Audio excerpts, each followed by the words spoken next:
Hello students, welcome back to my channel Core Biotech.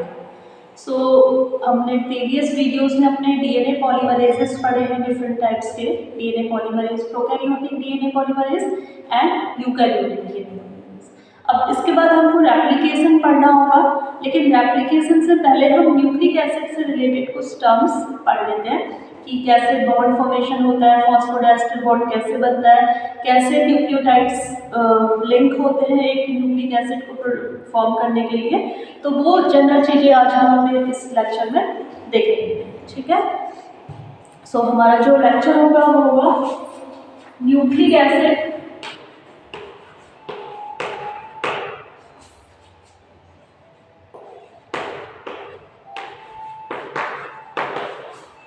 and its components.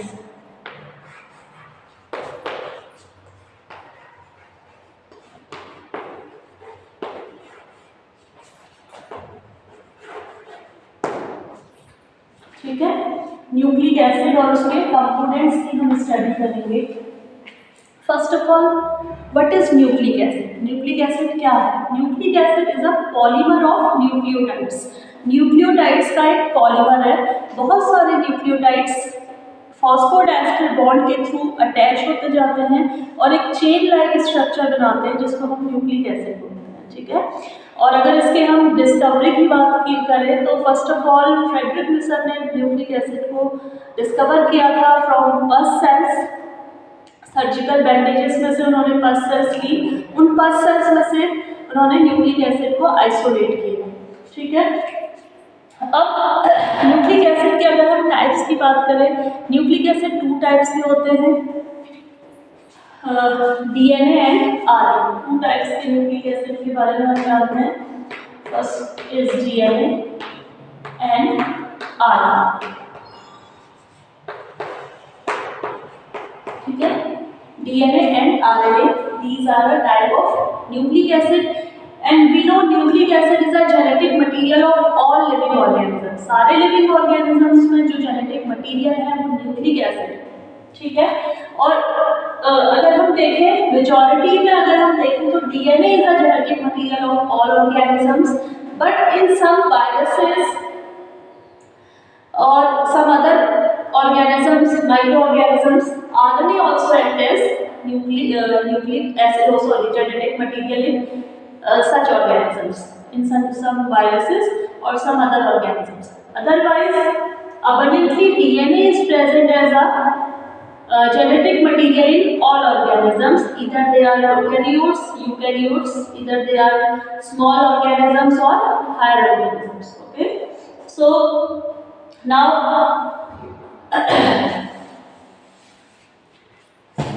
Yes, what is the full form of DNA? DNA is deoxyribose nucleic acid.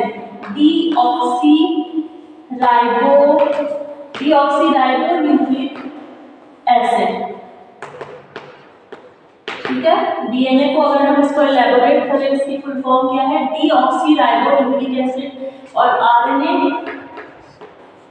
Is ribonucleic acid,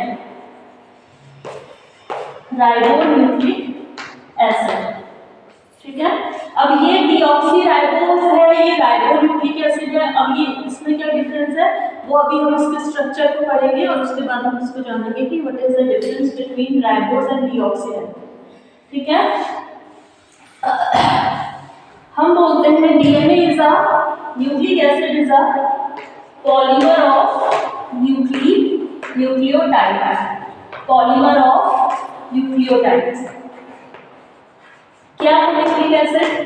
nucleic acid is a polymer of nucleotides, ठीक है। When so many nucleotides are joined together via phosphodiester bonds, then nucleic acid forms, ठीक है। It is a polymer. So, what is nucleotide? Nucleotide is also formed by three components. अगर हम nucleotides की बात करें कि न्यूक्लियोटाइड्स क्या है, दो टर्म्स हमने पढ़े हैं, one is nucleotide and other is nucleoside. So what is the difference between nucleotides and nucleosides and what are nucleotides? तो अगर हम न्यूक्लियोटाइड्स देखें तो न्यूक्लियोटाइड क्या है? Nucleotide are made up of, एक न्यूक्लियोटाइड की अगर हम बात करें तो न्यूक्लियोटाइड के 3 कंपोनेंट्स हैं। न्यूक्लियोटाइड्स 3 कंपोनेंट्स से मिलकर बना है। नंबर 1 पेंटोज शुगर,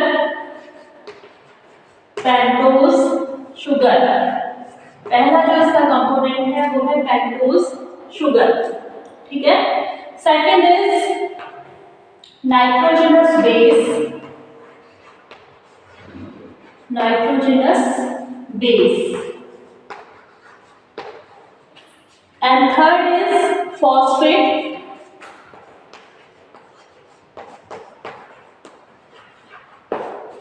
ठीक है।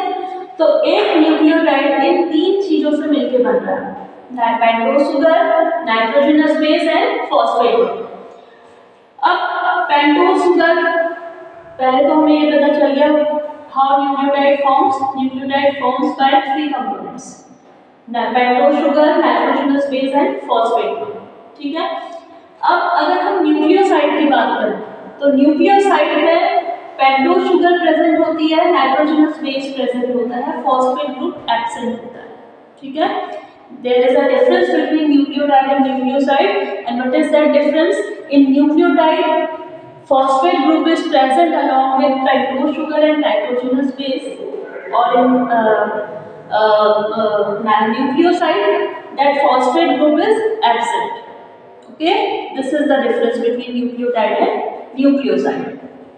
Now we will see what is pentose sugar, what is nitrogenous base, what is phosphate group, and how they join with each other to form a nucleotide. कैसे ये एक साथ ये तीनों कंपोनेंट बाइंड होते हैं और न्यूक्लियोटाइड बनाते हैं, ठीक है। तो कहीं कुछ ना कुछ बॉन्ड्स यहाँ पे भी प्रेजेंट होते होंगे, किसी ना किसी बॉन्ड के थ्रू ही ये बाइंड करेंगे, ठीक है।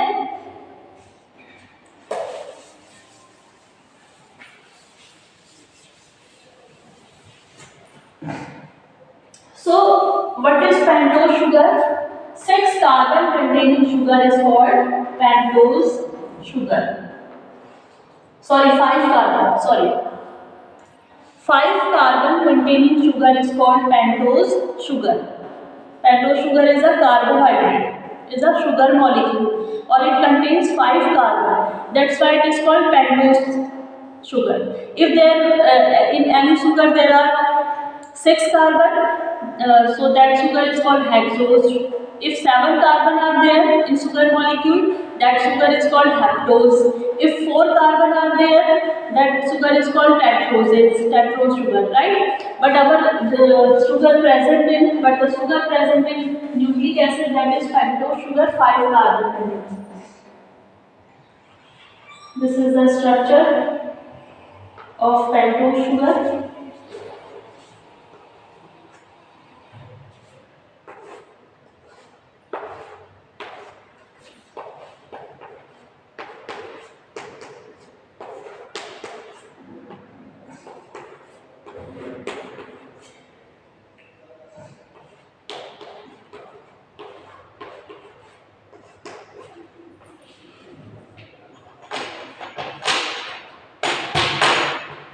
This is first carbon, this is second carbon, this is third carbon.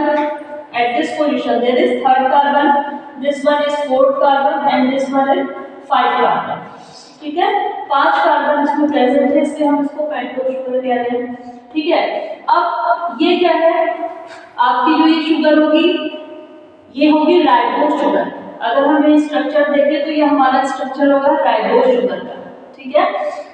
अब अगर हम डीऑक्सी राइबोज शुगर की बात करें तो डीऑक्सी राइबोज शुगर में क्या होता है, जो सेकंड पोजीशन है यहाँ से ये ऑक्सीजन ग्रुप रिमूव हो जाता है, ठीक है। सेकंड पोजीशन से ऑक्सीजन का रिमूवल हो जाता है in case of deoxy ribose. That's why it is known as deoxy ribose. Deoxygenation, ribose sugar का डीऑक्सीजनेशन हो गया है at second position, at second carbon position, ठीक है। Deoxy means removal of oxygen, that's why it is called deoxy ribose sugar. DNA को हम 2 DNA लिखते हैं, 2 डीएनए।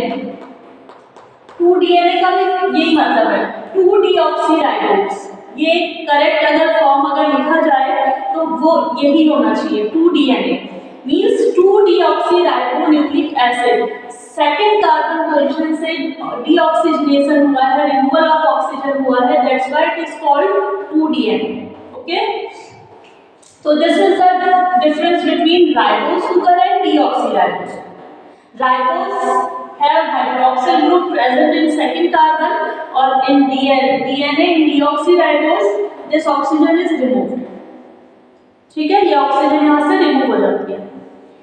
तो ये तो हमारा क्या स्ट्रक्चर हो गया, शुगर मॉलिक्यूल। अब इस शुगर के साथ नाइट्रोजनस बेस अटैच होगा, कहाँ पे, यहाँ पे फर्स्ट कार्बन। नाइट्रोजनस बेस जो हमारे हैं, नाइट्रोजनस बेस वो यहाँ पे फर्स्ट कार्बन के साथ, शुगर मॉलिक्यूल के फर्स्ट कार्बन के साथ नाइट्रोजनस बेस अटैच होता है वाया विच linkage, via glycosidic linkage, via glycosidic linkage और बॉन्ड। ठीक है, nitrogenous base first carbon of pentose sugar के साथ अटैच होता है वाया ग्लाइकोसाइडिक लिंकेज।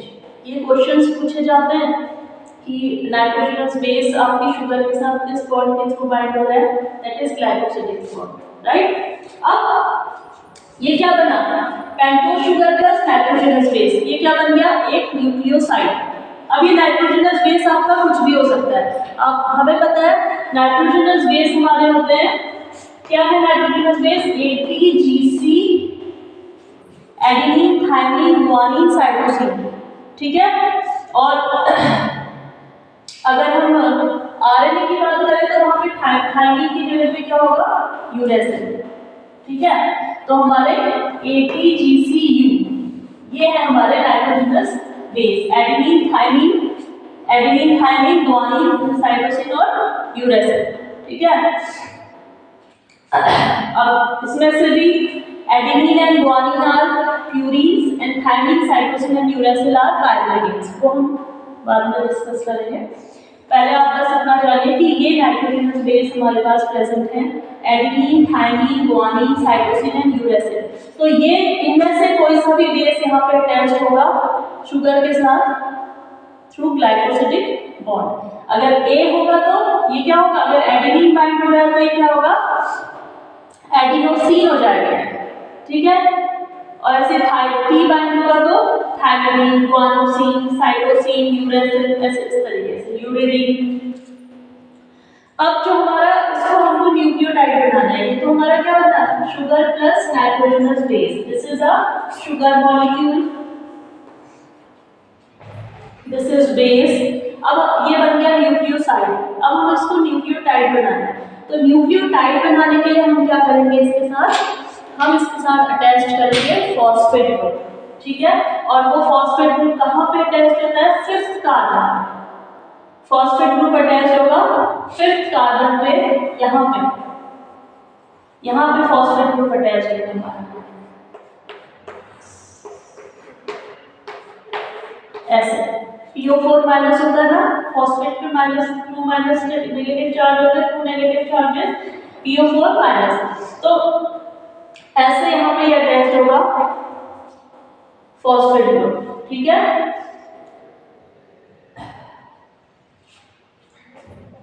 वाया विच बॉन्ड, फॉस्फोईस्टर बॉन्ड। यहाँ पे जो बॉन्ड फॉर्मेशन होगी वो होगी आपकी फॉस्फोईस्टर बॉन्ड,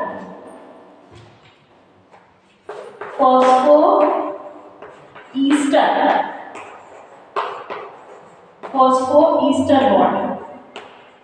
ठीक है, तो ये हमारा क्या बन गया, एक न्यूक्लियोटाइड। समझ में आया, sugar, nitrogenous base plus phosphate group, ये हमारा बन गया न्यूक्लियोटाइड। ठीक है, अब जो ये फॉस्फेट है, ये फॉस्फेट यहाँ पे आपको पता है फॉस्फेट ग्रुप आपके 3 तक अटैच हो सकते हैं। एक फॉस्फेट है तो मोनोफॉस्फेट होगा, 2 फॉस्फेट होंगे तो डाइफॉस्फेट, 3 फॉस्फेट होंगे तो ट्राइफॉस्फेट। जैसे ATP है, एडिनोसिन ट्राइफॉस्फेट। ATP को हम बोलते हैं high energy molecule because they have 2 phospho and hydride bond. 3 phosphate group attach होते हैं।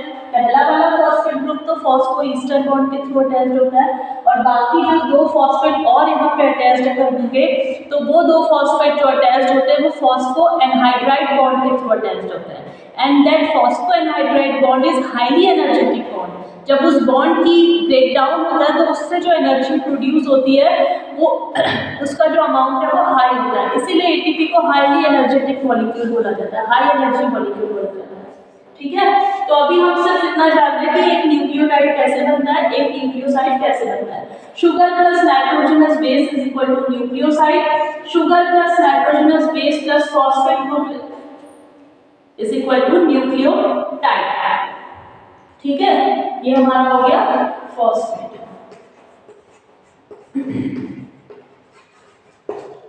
अब जब भी ये बॉन्ड फॉर्मेशन होता है हर जगह से एक एक वाटर मॉलिक्यूल निकलता है। ठीक है, अब वो वाटर मॉलिक्यूल कैसे निकलेगा, देखिए इसका ये P का एक OH, यहाँ से एक OH और यहाँ से एक H निकला, इसका ये H था, ये H निकला और इसका OH निकल के एक वाटर मॉलिक्यूल यहाँ पे बाहर निकला H2O, एक H2O यहाँ पे बाहर निकलता है during the formation of phosphoester bond, during the formation of glycosidic bond. यहाँ पे भी जो हमारा यहाँ पे OH था और जो नाइट्रोजनस बेस का एक, जब नाइट्रोजनस बेस इससे बाइंड करेगा उसका H इससे मिलेगा और एक वाटर मॉलिक्यूल बन के ये बाहर निकल जाएंगे, रिमूवल ऑफ वाटर मॉलिक्यूल होगा यहाँ पे। ठीक है, एक एक वाटर मॉलिक्यूल यहाँ पे बाहर निकल जाएगा। अब ये जो नाइट्रोजनस बेस है वो भी कैसे बाइंड होते हैं, उनकी भी अपनी पोजीशन है। इसका तो शुगर मॉलिक्यूल के तो फर्स्ट कार्बन से, और जो नाइट्रोजनस बेस है, नाइट्रोजनस बेस अगर प्यूरीन्स हैं तो वो अपनी 9th पोजीशन से बाइंड होते हैं, पायरिमिडीन्स हैं तो वो अपनी फर्स्ट पोजीशन से बाइंड होते हैं। ठीक है, purines bind with sugar molecule with their 9th position और pyrimidines bind with the first position. ठीक है, तो ये है हमारे एक न्यूक्लियोटाइड की फॉर्मेशन जो हुई है, एक न्यूक्लियोटाइड ये बन गया। ठीक है, अब ये न्यूक्लियोटाइड क्या करेगा, इसको बनाना है पॉलीन्यूक्लियोटाइड, इस न्यूक्लियोटाइड को फॉर्म करना है पॉलीन्यूक्लियोटाइड। तो पॉलीन्यूक्लियोटाइड कब बनेगा, जब एक न्यूक्लियोटाइड आके इसके साथ जुड़ेगा, एक और न्यूक्लियोटाइड आके इसके साथ जुड़ेगा, तब बनेगा हमारा पॉलीन्यूक्लियोटाइड। ठीक है, और वहां पे जो बॉन्ड बनता है वो क्या है, फॉस्फोडाइईस्टर बॉन्ड। इतनी बात समझ में आ गई सबके? Okay,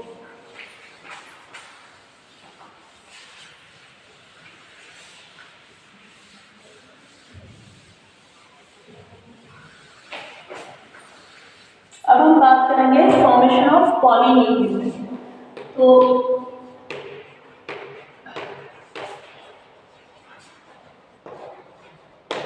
polynucleotide is the polymer of nucleotide.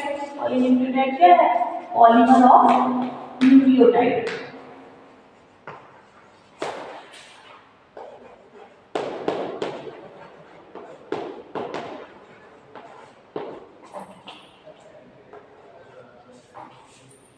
ठीक है, तो अब हम इसको बनाएंगे। जो हमारा ये है हमारा एक शुगर मॉलिक्यूल जो हमने बनाया, इसके साथ यहाँ पे एक बेस अटैच्ड है और यहाँ पे 5th पोजीशन पे इसके साथ एक फॉस्फेट ग्रुप अटैच्ड है 5 प्राइम कार्बन पे। ठीक है, first carbon, second carbon, third carbon, fourth carbon, 5th carbon. ये हमारा 5th कार्बन हो गया HOH। हम किसकी बात कर रहे हैं, DNA की बात कर रहे हैं, क्योंकि यहाँ पे OH होता तो ये RNA की हम बात कर रहे होते, लेकिन हमको बनाना है अपना एक DNA मॉलिक्यूल, एक डीऑक्सी राइबोन्यूक्लियोटाइड मॉलिक्यूल। तो देखिए, कभी भी रेप्लिकेशन में हमको ये चीज़ जाननी है 5 प्राइम टू 3 प्राइम सिंथेसिस क्या होती है, उसके लिए हम आपको ये बता रहे हैं अभी कि what is 5 prime to 3 prime synthesis. हमेशा रेप्लिकेशन जो होगा वो 5 प्राइम से 3 प्राइम डायरेक्शन में होता है। अब वो 5 प्राइम टू 3 प्राइम क्या है,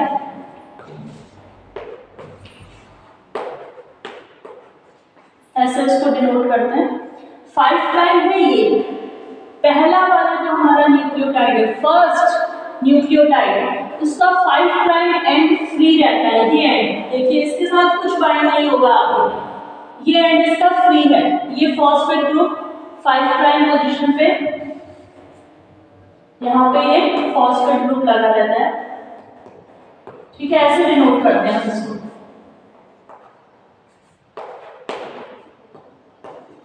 ऐसे डिनोट करते हैं। 5 प्राइम पे फ्री फॉस्फेट होगा, 3 प्राइम पे फ्री हाइड्रोक्सिल होगा, तभी हमारा डीएनए पॉलीमरेज यहाँ पे नए डीएनए को ऐड करा पाएगा। अगर यहाँ पे ये फ्री हाइड्रोक्सिल ग्रुप नहीं प्रेजेंट होगा, 3 प्राइम हाइड्रोक्सिल ग्रुप, तो आपका नया डीएनए यहाँ पे ऐड ही नहीं हो सकता है। ठीक है, तो ये क्या है, फ्री 3 प्राइम हाइड्रोक्सिल ग्रुप और क्या है, फ्री 5 प्राइम फॉस्फेट ग्रुप। तो वो यही स्ट्रक्चर है हमारा, इसी स्ट्रक्चर की वजह से। अब देखिए ये हमारा पहला न्यूक्लियोटाइड है, this is the first nucleotide, first nucleotide है। ठीक है, अब दूसरा न्यूक्लियोटाइड आके इससे बाइंड करेगा, तो वो कैसे यहाँ पे आएगा, देखिए दूसरा न्यूक्लियोटाइड आया,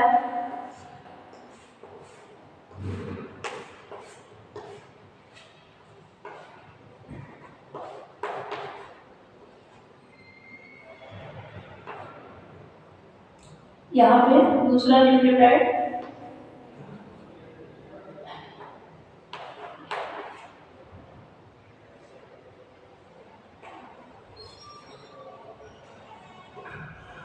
इसको ऐसे बता देते हैं।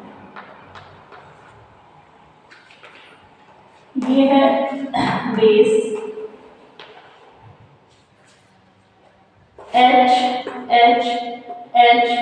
HHOH, first carbon, second carbon, third carbon, fourth carbon, fifth carbon. ठीक है, तो अब ये है हमारा पहला वाला न्यूक्लियोटाइड। दूसरा एक न्यूक्लियोटाइड आया ये, अब ये दूसरे न्यूक्लियोटाइड का 5 प्राइम फॉस्फेट ग्रुप, इसका 5 प्राइम पे जो फॉस्फेट ग्रुप लगा है वो इसके 3 प्राइम हाइड्रोक्सिल ग्रुप के साथ, इन दोनों के बीच में रिएक्शन होगी, एक वाटर मॉलिक्यूल यहाँ पे भी रिलीज होगा और यहाँ पे एक फॉस्फोडाइस्टर बॉन्ड बनेगा। ठीक है, ये फ्री हाइड्रोक्सिल ग्रुप और फ्री फॉस्फेट ग्रुप के बीच में रिएक्शन हुई, एक वाटर मॉलिक्यूल रिलीज हुआ, डिहाइड्रोजनेशन हुआ, एक वाटर मॉलिक्यूल रिलीज हुआ और यहाँ पे जो बॉन्ड बना, that bond is called phosphodiester bond. ठीक है, ये बॉन्ड क्या कहलाता है, फॉस्फोडाइस्टर बॉन्ड। यहाँ पे जो बॉन्ड बनता है दो न्यूक्लियोटाइड्स के बीच में। ठीक है, तो अब देखिए दो न्यूक्लियोटाइड के बीच में ये बॉन्ड फॉर्मेशन हो गई, यहाँ पे इसको हम फॉस्फोडाइस्टर बॉन्ड ऐसे करके दिखा देते हैं। यहाँ पे बॉन्ड बन गया फॉस्फोडाइस्टर बॉन्ड इन दोनों के बीच में, फॉस्फोडाइस्टर बॉन्ड। ठीक है, phosphodiester bond is the bond between two nucleotides, or we can say phosphodiester bond which joins two nucleotides। ठीक है, ये बॉन्ड बना, अब वो बना किस, उसकी जो कंडीशन है वो क्या है, पहले न्यूक्लियोटाइड का फ्री 3 प्राइम हाइड्रोक्सिल ग्रुप और दूसरे न्यूक्लियोटाइड का free 5 prime phosphate group free होना चाहिए, तभी उनके बीच में बॉन्ड बनेगा। ठीक है, इस बॉन्ड को भी हम फॉर्म कर देते हैं।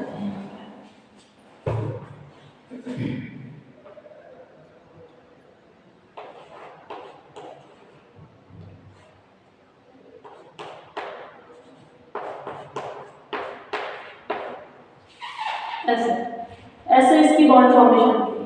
ठीक है, ये है फॉस्फोडाइस्टर बॉन्ड। अब देखिए अब ये हमारा क्या बन गया, डाई न्यूक्लियोटाइड। पहला न्यूक्लियोटाइड ये था, दूसरा न्यूक्लियोटाइड ये आया ये वाला, तो ये हमारा क्या बन गया, डाई न्यूक्लियोटाइड। ऐसे ही तीसरा न्यूक्लियोटाइड आएगा, वो यहाँ पे ये 3 प्राइम हाइड्रोक्सिल ग्रुप फ्री है, तीसरा न्यूक्लियोटाइड का फॉस्फेट ग्रुप आके इसके साथ बॉन्ड बनाएगा, बनेगा ट्राइन्यूक्लियोटाइड। ऐसे ही सेवरल न्यूक्लियोटाइड्स आके इसके साथ फॉस्फोडाइस्टर बॉन्ड के थ्रू जुड़ते जाएंगे और बन जाएगा हमारा एक पॉलीन्यूक्लियोटाइड, जिसको हम बोल रहे हैं अपना nucleic acid. It may be DNA, it may be RNA. Difference is in sugar molecule. In case of RNA, there will be ribose sugar. In case of DNA, there will be deoxyribose sugar. ठीक है, तो ये था हमारा एक कैसे bond formation होती है, क्या 5 प्राइम फॉस्फेट है, 5 प्राइम और 3 प्राइम क्या है, सिर्फ इसी को समझाने के लिए मैंने आपको ये सारी चीजें बताई है। 5 prime phosphate is that point and 3 prime hydroxyl is this point, और यही पॉइंट है जहाँ पे न्यू डीएनटीपीज आगे ऐड होंगे। नए डीएनटीपीज को ऐड कराने का जो डीएनए में जो जगह है जहाँ पे नया डीएनटीपी आता है वो ये, उसकी कंडीशन ही है फ्री 3 प्राइम हाइड्रोक्सिल ग्रुप होना चाहिए, अदरवाइज आपके डीएनटीपी ऐड नहीं होंगे।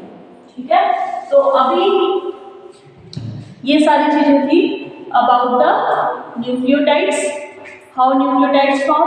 Nucleotides form by 3 components, number 1 pentose sugar, number 2 nitrogenous base, and number 3 is phosphate. What is the difference between nucleotide and nucleoside? In nucleotide phosphate group is present, in nucleoside phosphate group is absent. ठीक है, and when several nucleotides are joined together by a phosphodiester bond, it forms polynucleotide, and bond formation of polynucleotide occurs from 5 prime to 3 prime direction. 5 prime phosphate group is free, 3 prime hydroxyl group is free for the new incorporation. Okay, so thank you for watching my video, or if you feel that it will helpful to you, please like it, share it and subscribe my channel.